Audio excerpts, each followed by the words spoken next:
Hi everybody, and welcome back to my English space. As you could already see from the title, we're getting on with our phrasal verb series.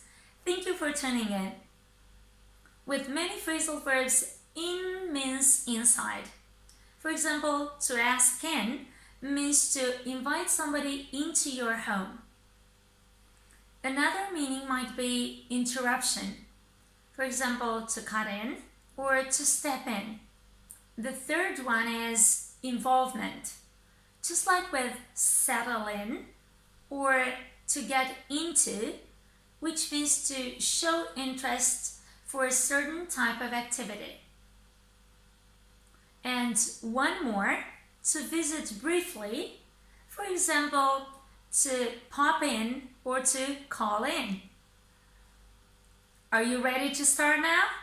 In no particular order, let's proceed.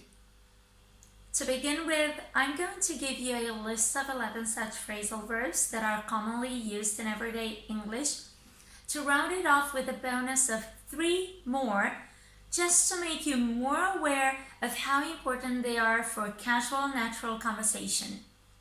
Most likely you've heard them in films, songs, and TV shows.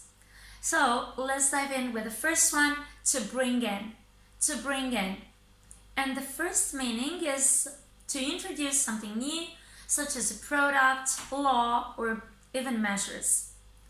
When new restrictions were brought in, people finally understood the seriousness of the problem. If you bring in money, you make it or earn it. That's the second meaning. And an example here would be, only his business partnerships are bringing in considerable revenue. Number 2, to blend in. To blend in. To look or seem the same as the rest of people or things. When visiting a foreign country, make sure you use the public transport to just blend in with the local community. Number 3, to break in. To break in. And I'm going to give you 2 meanings here.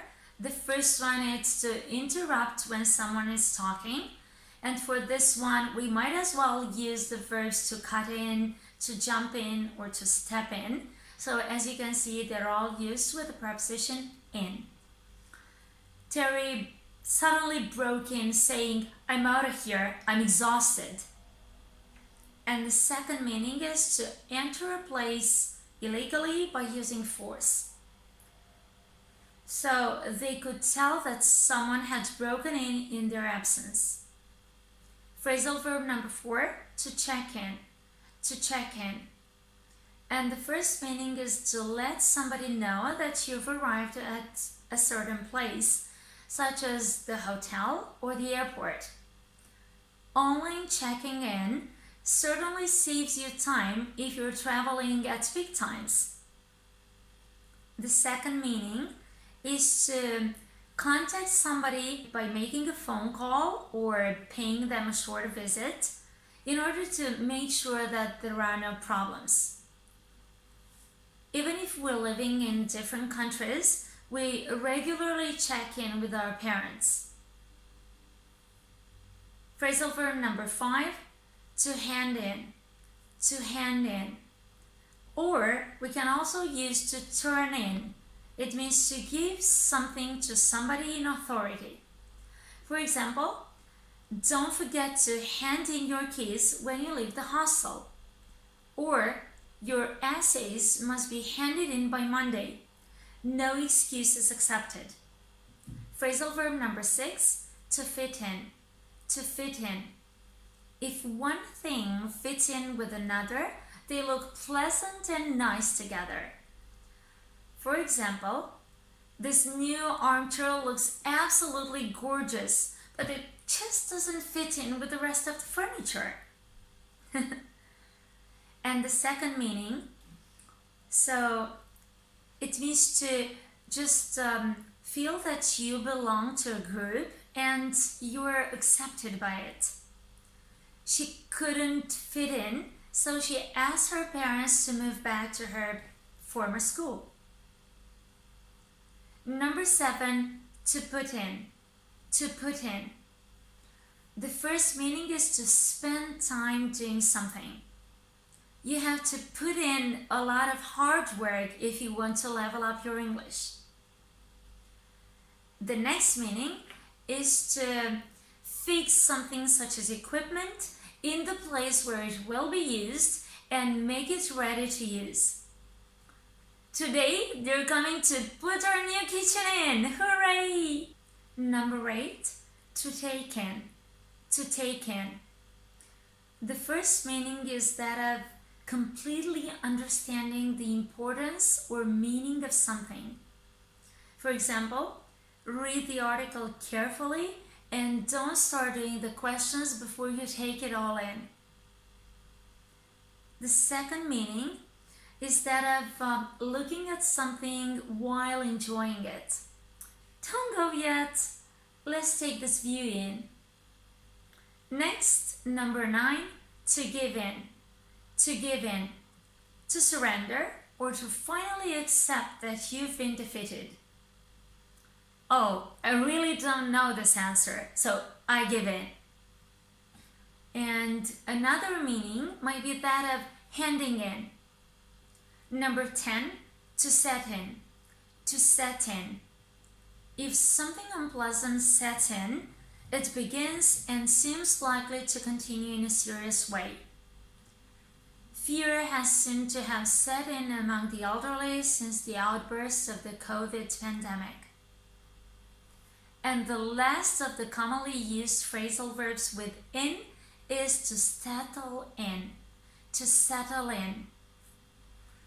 It means to become familiar with a new place, such as a house, job, or school, and to start feeling happy and comfortable in that place.